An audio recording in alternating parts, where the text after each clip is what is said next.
Alors, Slimane Ziguidour, on va tenter d'en savoir un peu plus sur les frères musulmans. Qui sont-ils et d'où viennent-ils?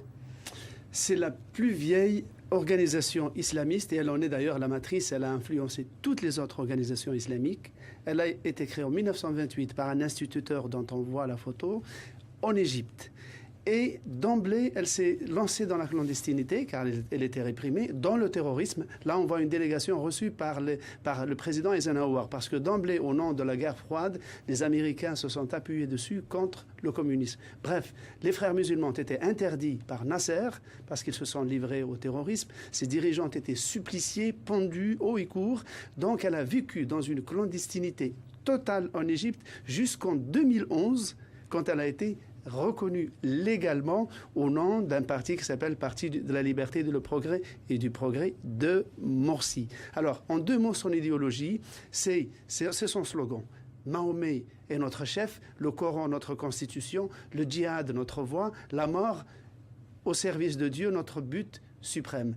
Et il y a deux éléments dans son programme qui sont totalement incompatibles avec la Déclaration universelle des droits de l'homme et qu'elle n'a jamais remis en question. C'est l'inégalité juridique homme-femme et l'inégalité juridique entre chrétiens, entre musulmans et non-musulmans. C'est pour ça que des amis de Morsi ont dit pas de candidat à la présidence, copte ou femme. En revanche, pour le reste, ils peuvent participer à toutes les fonctions. Voilà un peu sur le plan idéologique. Elle a essaimé dans tous les pays arabes et tous les partis islamistes qui sont aujourd'hui au pouvoir, en Tunisie, au Maroc, peut-être demain en Algérie, un peu en Jordanie majoritaire, au Parlement, en Turquie, se sont inspirés des frères musulmans. Justement, dans ces pays-là, comment réagit-on?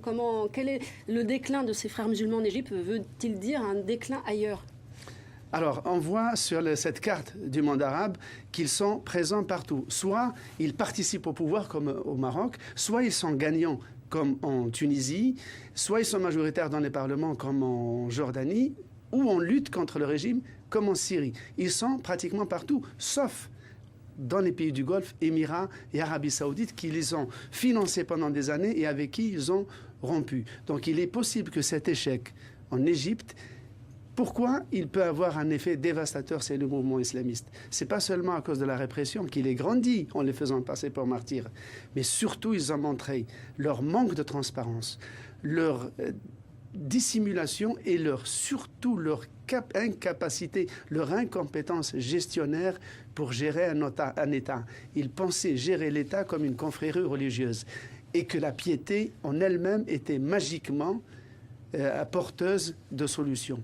Et donc là, ils ont fait l'épreuve de la réalité et cela aura des conséquences sur les autres mouvements islamistes. Merci Slimane Ziguidour pour cet éclairage sur les frères musulmans. On va parler